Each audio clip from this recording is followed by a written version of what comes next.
very good evening to all of you. I'm Professor Shireen Moti, Assistant Professor of Law at the Jindal Global Law School, OP Jindal Global University. I extend a very warm welcome to all of you in India and around the world to the valedictory session of the World University Summit on the theme Universities of the Future, Building Institutional Resilience, Social Responsibility and Community Impact in G20 countries. I would like to particularly extend a very warm welcome to Dr. Subhas Sarkar, Honorable Minister of State for Education, Government of India, Dr. Joanna, Newman, Chief Executive and Secretary General, Association of Commonwealth Universities, United Kingdom, and my colleagues, Professor Dr. Raj Kumar, Founding Vice Chancellor, OP Jindal Global University, and Professor Dr. Mohan, Dean and Director, Jindal Global Center for G20 Studies, OP Jindal Global University. The commencement of this conference was elevated by the presence of Honorable Minister of State, External Affairs, Government of India, Shri V. Muralidharan, who inaugurated the summit in the esteemed presence of Professor Dr. Pankaj Mittal, Secretary General, Association of Indian Universities. The last 5 days have been truly overwhelming and extraordinary. We have witnessed 175 university leaders from more than 100 universities spread across 6 continents deliberating upon issues of global importance with a focus on issues facing higher education in G20 countries. With those words, I would now like to invite Professor Dr. Raj Kumar, Founding Vice Chancellor, OP Jindal Global University, to deliver the welcome address. Welcome, sir. Good morning, good afternoon, and good evening to everyone from around the world.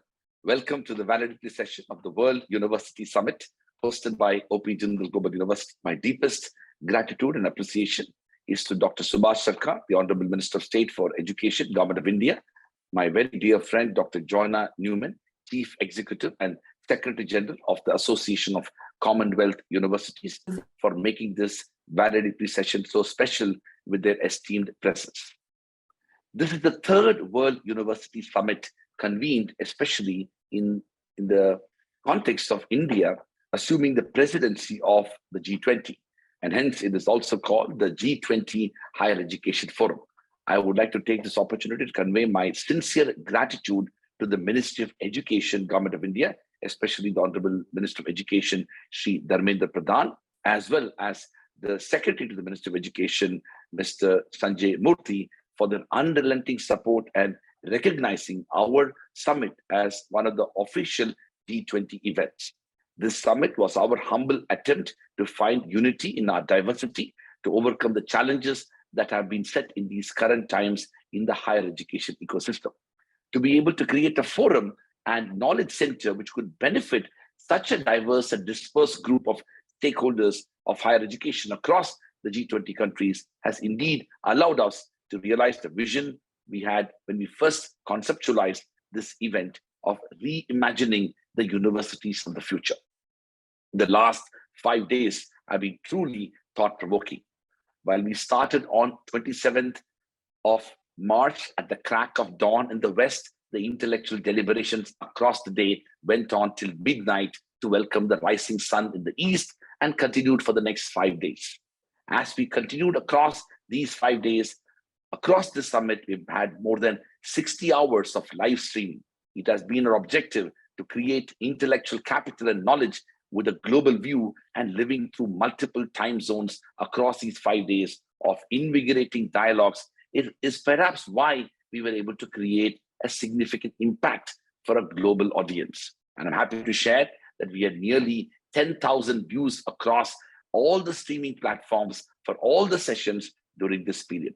This summit witnessed 175 thought leaders from 6 continents, representing all members of the G20, from Argentina to United States of America, to Russia, to South Korea, to Italy, making this a truly extraordinary moment for us to ensure a global perspective on local challenges. Institutional leadership from more than 100 universities were represented at the summit. This included 24 chancellors, vice chancellors, and profile chancellors, 20 presidents, rectors, and provosts, 23 vice presidents, deputy vice chancellors, vice rectors, and 33 deans and vice deans. It was wonderful to see how sometimes even from very different parts of the world, what we experience is so similar. The commencement of this conference was done by both the External Affairs Minister and the Secretary of AIU, and we are grateful to both of them. Across 33 thematic sessions and 3 fireside chats, we were able to witness thought-provoking keynote addresses by Professor Dr. Philip Altbach, the founding director for the Center for International Higher Education, Boston College, Dr. Ashwin Fernandez, Regional Director, MENA and South Asia from Cochrane Simmons, also Mr. Phil Beatty from Times Higher Education, and Ben Sauter from QS as well. We also had presentations from Professor Peter Schuck of Yale and Dr. Jeffrey Cox of Stanford, and many other distinguished individuals representing several institutions. I feel grateful to all the speakers from around the globe who took out time from their busy schedule at such short notice to come together to reimagine the universities of the future. The diversity of our speakers and themes allowed us to conclude on some very pertinent challenges and innovations for a wide range of areas of development in higher education, including the role of technology. There were 2 special dialogues with senior women leaders from across the globe to discuss the evolution of diversity and inclusion at universities and role of universities in promoting equality, nurturing future women leaders, creating awareness, and ungendering universities at large. As the world continues to overcome one of the largest global crises of our time, it is important that universities around the world continue to find their collective consciousness and utilize the intellectual capital to pave a holistic and sustainable way forward to higher education institutions. Therefore, I hope that this summit is only the start of a journey where we, representing universities as enablers of education, careers, community engagement, and social impact, continue to drive these discussions to constantly evolve and contribute to the betterment of the world around us during and post the pandemic. In conclusion, I would like to mention that as we began the journey as a university in the year 2009, little did we imagine at that time that our journey will bring us to the state that we are today.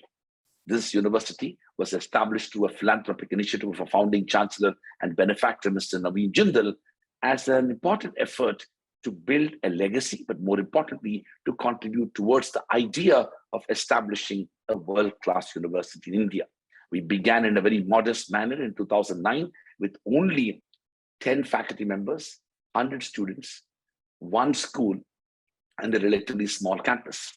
In the last 13 years, we have grown significantly, both in terms of size and reputation. And today, our university has become a relatively larger and an important institution. Our student strength has moved from 100 students in 2009 to over 10,000 students. Our faculty strength full-time has become over 1,000. We maintain a 1-to-9 faculty-student ratio so that our commitment towards expansion does not compromise towards quality or excellence. We have built 12 schools, including the law school that we started, but a business school, a school of international affairs, a school of public policy, a school of liberal arts and humanities, a school of journalism and communication, a school of art and architecture, a school of banking and finance, a school of environment and sustainability, a school of psychology and counseling, a school of languages and literature, and a school of public health and human development.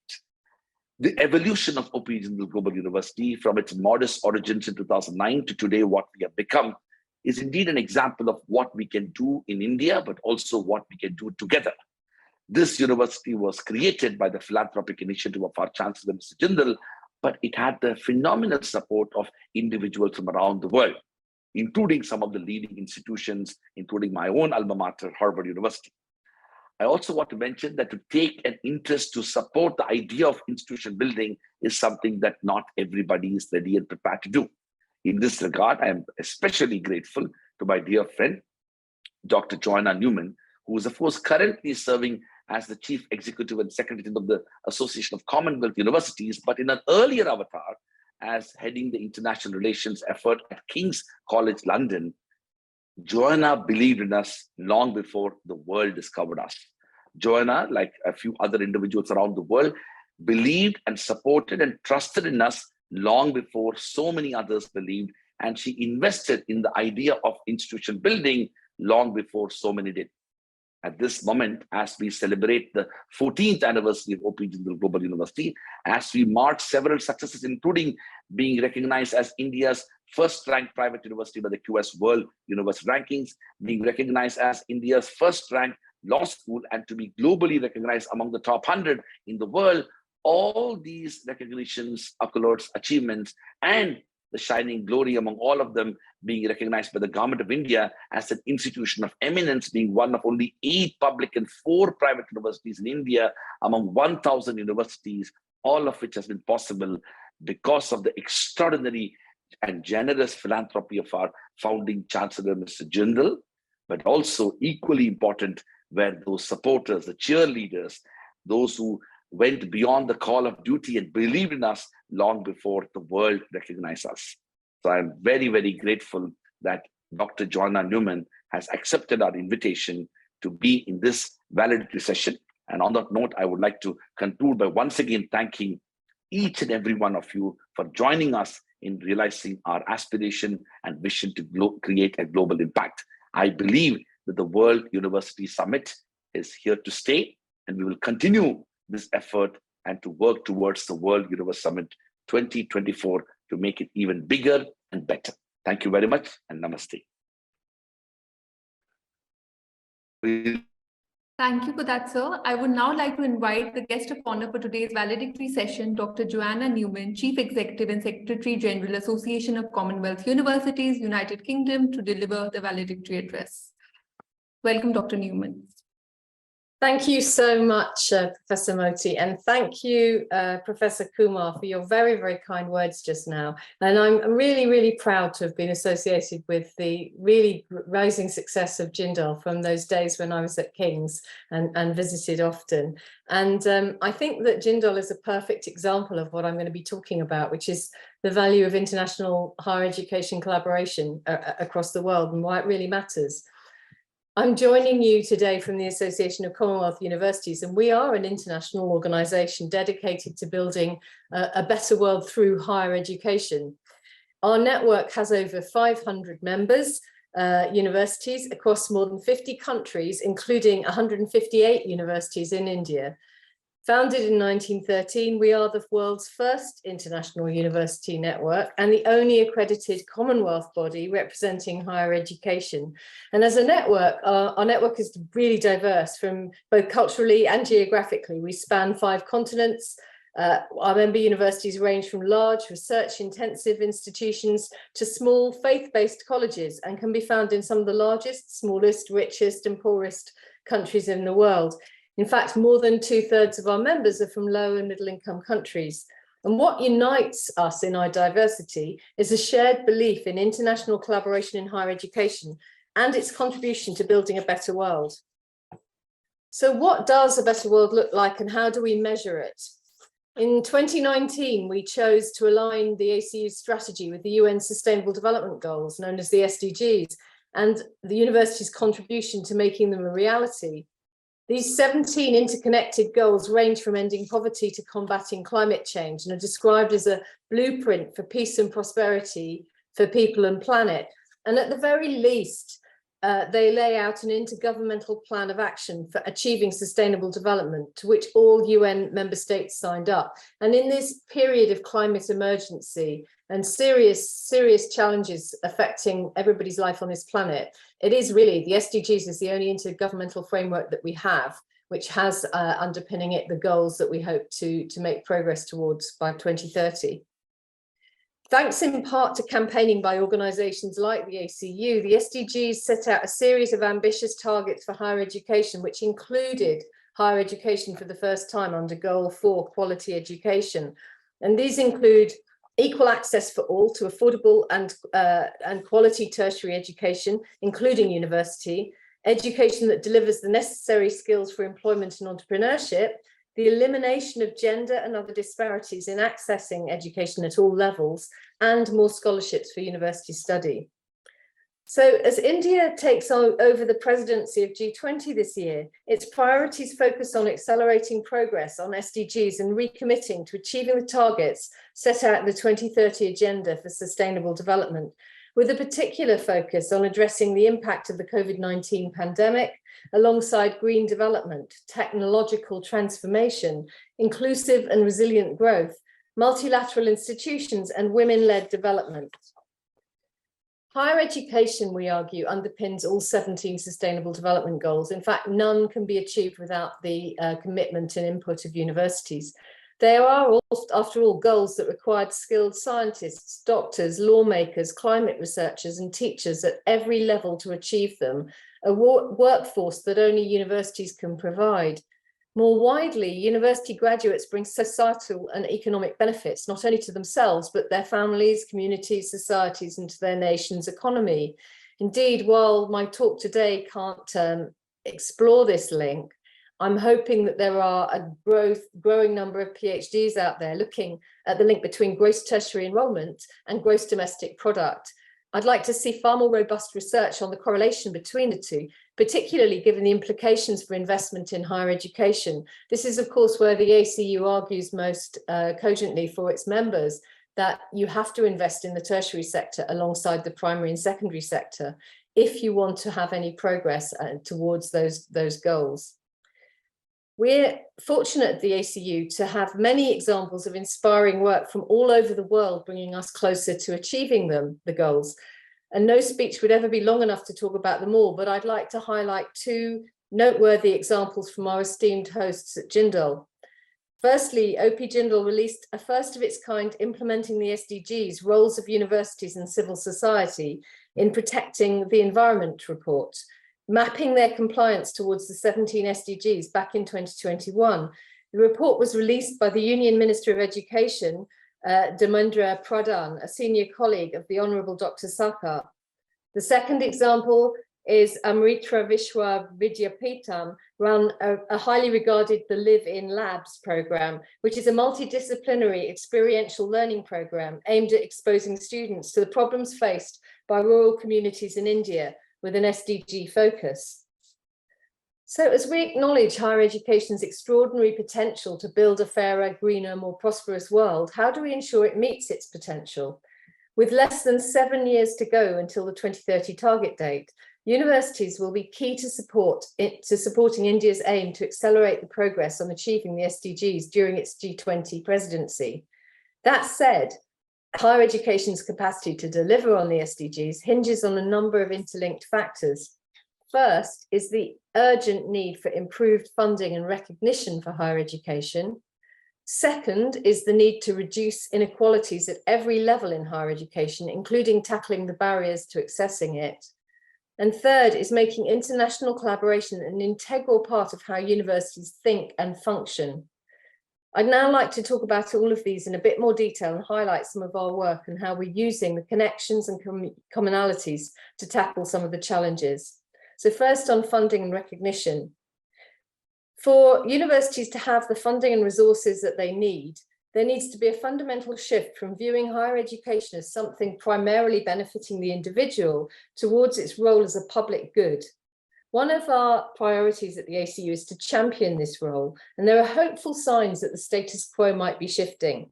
Last year, we represented our members at the Commonwealth Education Ministers Conference in Nairobi, and we made a series of recommendations created in consultation with our network of universities. These included ensuring equitable access to higher education, addressing the digital divide, and recognising higher education's role.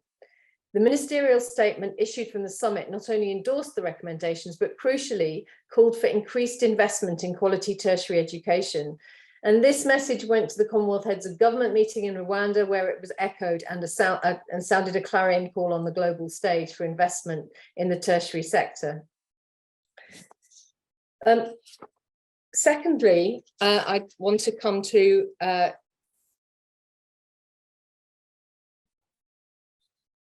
improving access and inequality and decreasing inequality.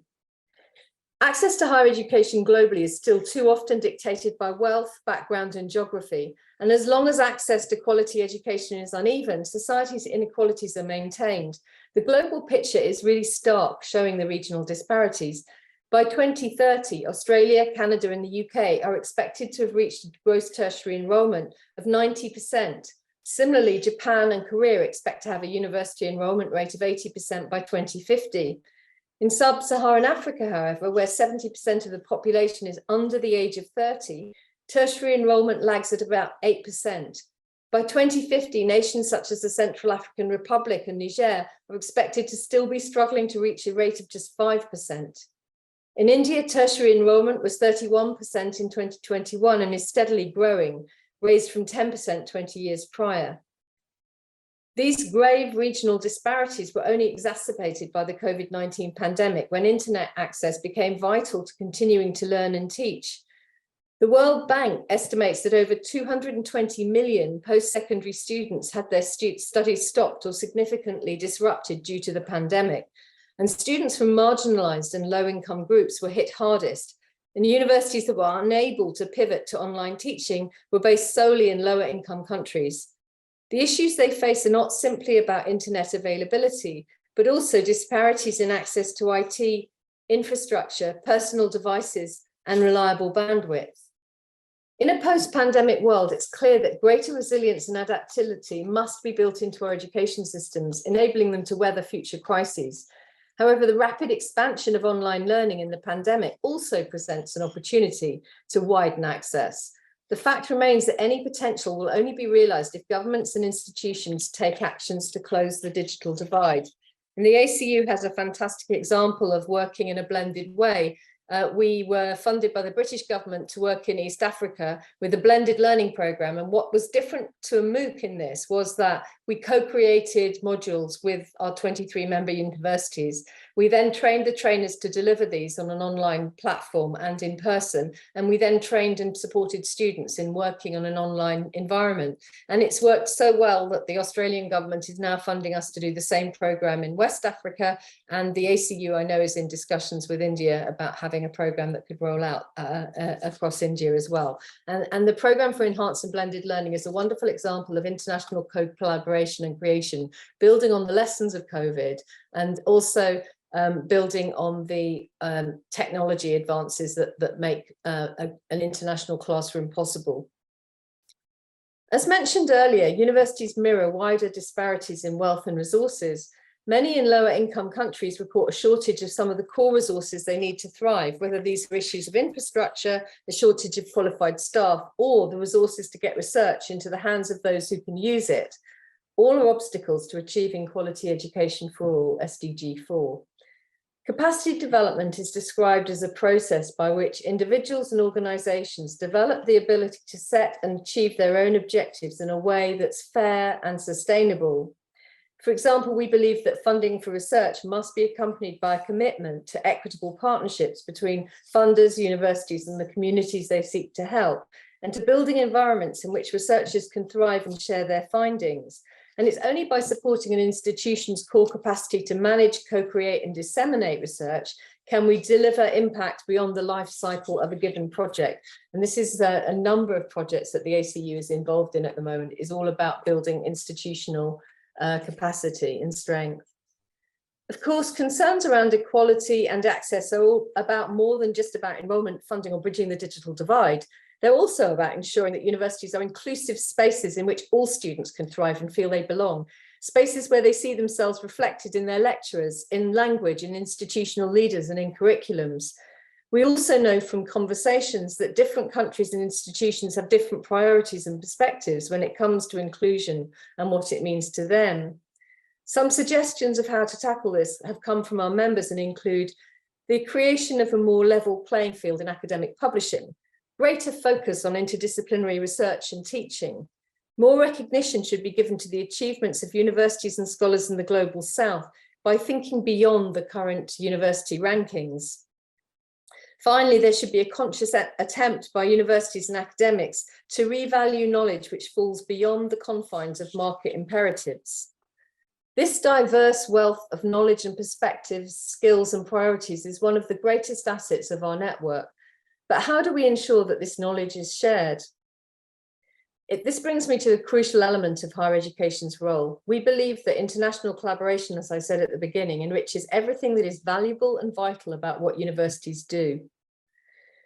This very week, the ACU held a series of roundtables across different Indian institutions that bring universities together to discuss topics of common relevance, such as digitization, internationalization, and sustainable partnerships. They also highlighted the important role higher education plays in addressing global challenges, and it was an opportunity to build connections and deepen relationships with universities from India and across the Commonwealth, and stimulate discussion on developing sustainable projects and partnerships. And each roundtable brought an international audience to Christ, deemed to be a university in Bengaluru, Tata Institute of Social Sciences in Mumbai, and Amity University in Noida and Uttar Pradesh. So you can see that the ACU is very busy in a number of different projects, all based around supporting our members in international collaboration. Before I finish, I'd like to talk about one other vital way in which the ACU brings people and places together, our collaborative networks. These 5 networks work in areas such as peace and reconciliation, university engagement with the SDGs, and supporting research, connecting people from around the world working in these areas. There are over 2,000 members of our networks now. They've grown in the last few years. They were a new invention in 2018. There are 148 ACU networks and community members in India, and OP Jindal has 2 network members, Dr. Mukherjee, who is an associate professor and deputy director and is a member of the supporting research community, and Professor Bardwaj, associate professor, is a member of the Commonwealth Climate Resilience Network. And if anyone listening to this address is interested, our organisation would be very, very happy to provide more details about how to join the networks. There's not much time to talk about all of them, but one I'd like to highlight is our Commonwealth Climate Resilience Network, which connects universities on the front line of the climate crisis to share practical knowledge and experience in building resilience and disaster preparedness. And it was launched in partnership with Fiji National University, University of South Pacific, and the University of the West Indies, all of whom had acute experience in the area. On the steering committee, India is represented by Professor Sarkar, Professor of Public Policy and Vocational Education at the Tata Institute of Social Sciences. So my concluding remarks, it is clear that the SDGs are ambitious targets and the clock is ticking to bring about the profound global changes that are needed. But what is also clear is that international collaboration in higher education is an essential part of that change. No single issue from climate change to poverty happens in a vacuum. Each contributes to the other, and so must the solutions. G20 universities therefore play a key role in accelerating and sustaining the drive to achieve the SDGs. Thank you very much. Thank you, Dr. Newman, for that insightful address. And now I would like to invite the chief guest for today's valedictory session, the Honorable Minister of State for Education, Dr. Subhas Sarkar, to deliver the special address. Welcome, sir. Good evening. Once again, Buenas noches, Guten Abend, and Dobry Vecha, Kanbanwa. From India, Shubha Shanda. Namaskar. Warm greetings to all. Dr. Joanna Newman, MBE, Frsa, who is the Chief Executive and Secretary General, Association of Commonwealth Universities. The very active person and the key person of the program, Professor Dr. C. Raj Kumar, founding Vice Chancellor, OP Jindal, Global University, India. Professor Dr. Mohan Kumar, Dean and Director, Jindal Global Center for G20 Studies, OP Jindal Global University. Esteemed guests, participants who have joined us from across the world, and my dear friends from the media, I would like to extend my heartfelt thanks to OP Jindal Global University for organizing World University Summit. On the key theme of the summit is Universities of the Future, building institutional resilience, social responsibility, and community impact in G20 countries.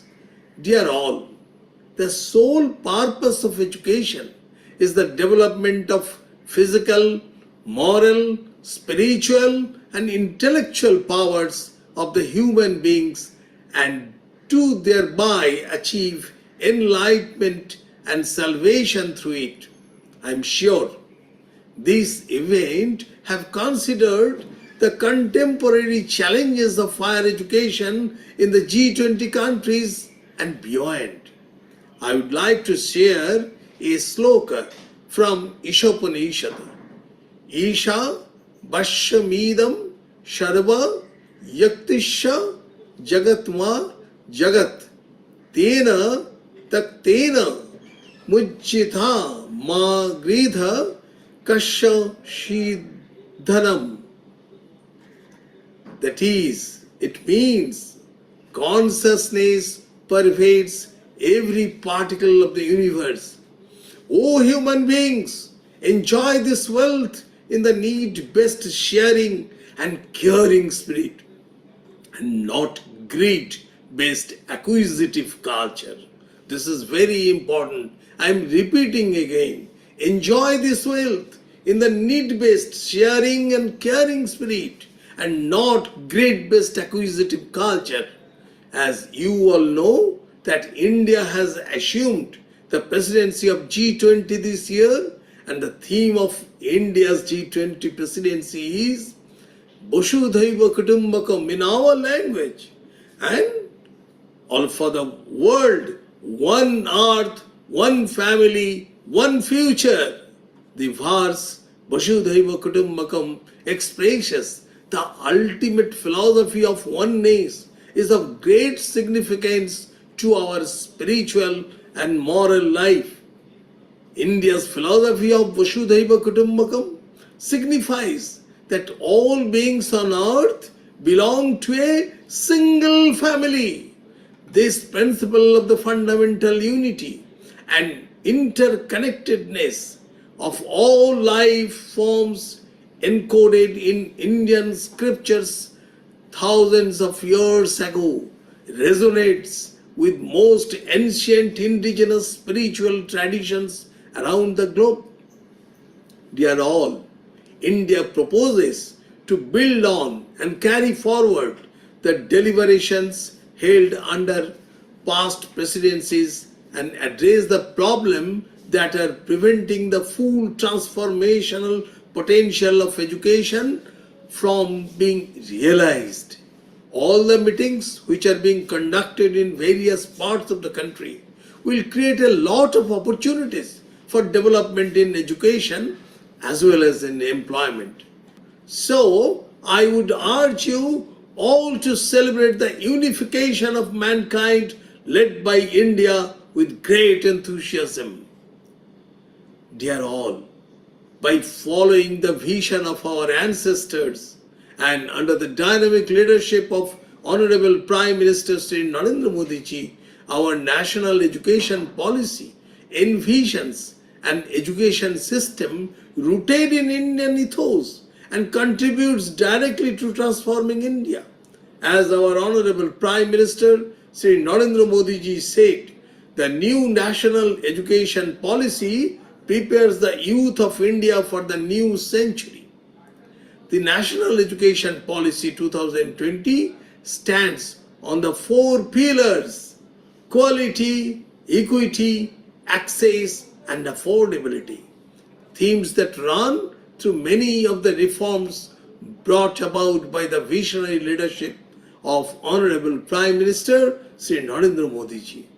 The much required skills to thrive in the 21st century are creativity and innovation, critical thinking and higher order thinking capacities, problem solving abilities, teamwork, communication skills, more in-depth learning and mastery of curricula across fields, social and also emotional awareness, besides general engagement and enjoyment of learning.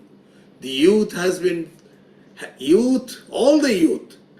given several opportunities by flagship schemes in all areas, including education, startups, sports, art, and also skill development.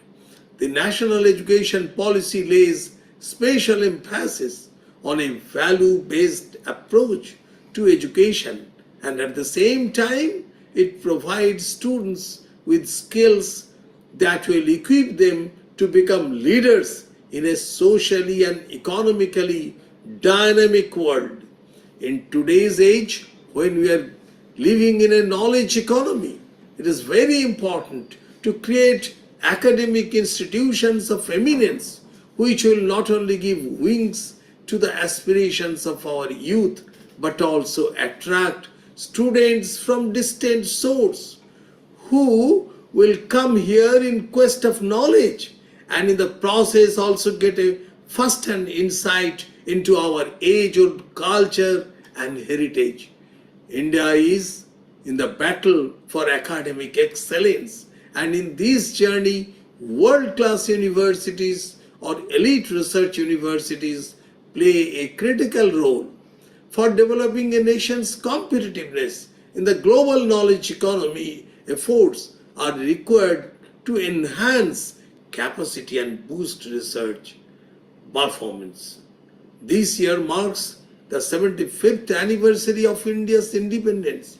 As we celebrate Azadi Ka Amrit Mahotsav, it is an opportunity for us to reflect on a nation's journey in education.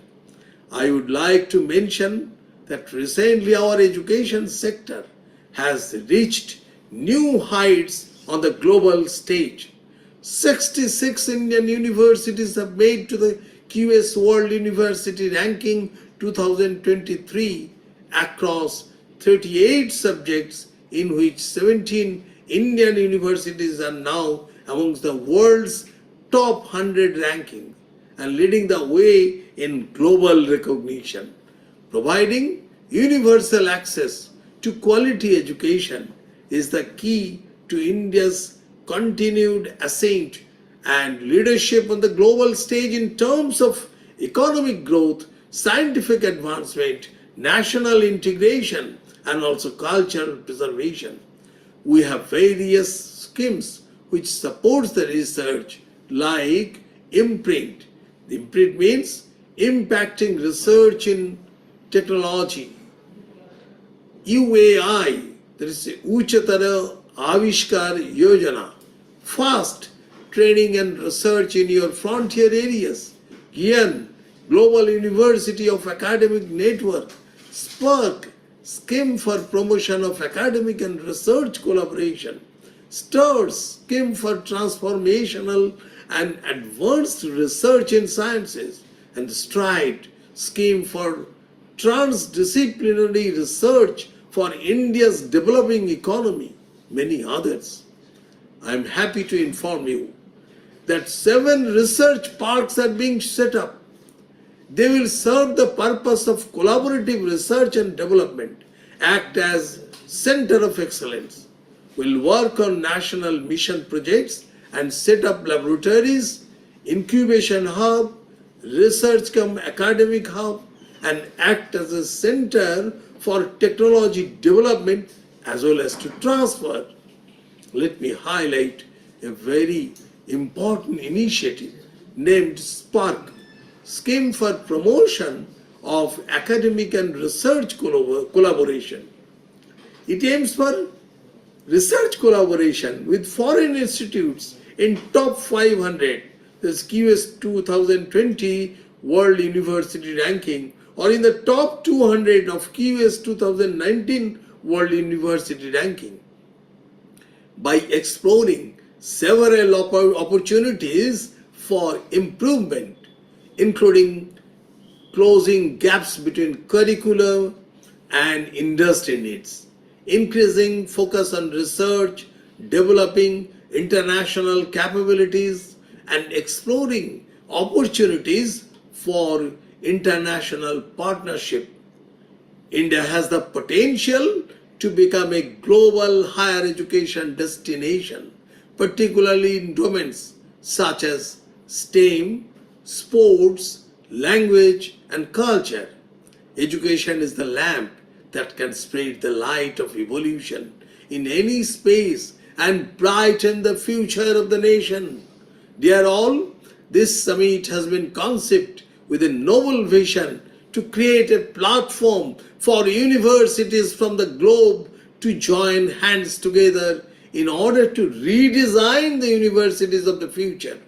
I heartily congratulate OP Jindal Global University for organizing this summit and urge you, all of you, that all the fruitful discussion should be sent to the ministry. I would like to share a quote by well-known educationist and the second President of India, Dr. Sarvepalli Radhakrishnan ji, that is the end product of education should be a free, creative man who can battle against historical circumstances and adversities of nature. Thank you all. Bharat Mata ki jai.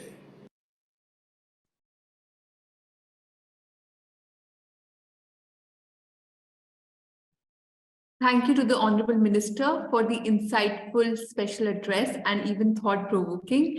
I would now like to invite Professor Dr. Mohan Kumar, Dean and Director, Jindal Global Center for G20 Studies, OP Jindal Global University, for his concluding remarks.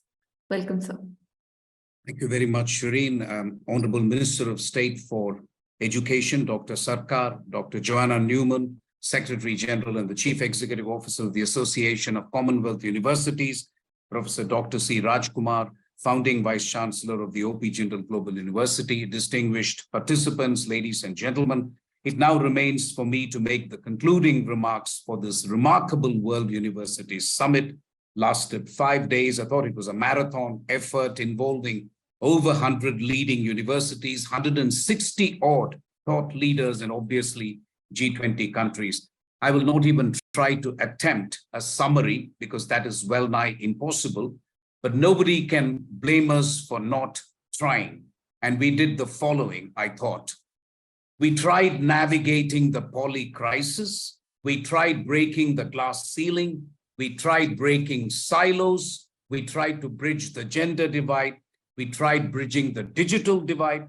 We tried to visualize the university as a site of technological innovation. And I thought in all this, we broke a lot of records along the way. More importantly, I think we tried to visualize a university of tomorrow in the chat GPT era. And that is saying a lot. So I wanted to thank everybody who participated, but I do want to say that such a conference is impossible without the backroom personnel and the support. To go seamlessly like this from one panel discussion to the other without a hiccup, without really going beyond the time frame, without any other mishaps is not an easy job. And if you allow me a moment, I'd like to thank each one of them personally. The IT team was led by Sarkar, Jyoti, Bora. I thought they did a fantastic job. The other team, which comprised Moshumi, Deepak, Sondal, Reshma, Aparna, Gauri, and Sayani. This is the Institute of the Higher Education team. The Vice Chancellor's office, which comprised Neha, Ankit, Amar, and Irene. And then my own colleague, Akhil, with whom many of you have been in touch because he was trying to get as much of participation as possible. This conference would not have been possible without them. I'm delighted to hear my boss and the Vice Chancellor say that we will have a World University Summit next year. We will certainly plan for it much in advance so that we can do an even better job. It now remains for me. I'll add the communication office, Anju and Pratiksha Rana, and of course the registrar's office. Thank you, Raj. And I'm sorry I was remiss, but really, I wanted to thank everybody involved with it. This will be a permanent feature and we will do it with renewed vigor next year. Thank you very much and take care.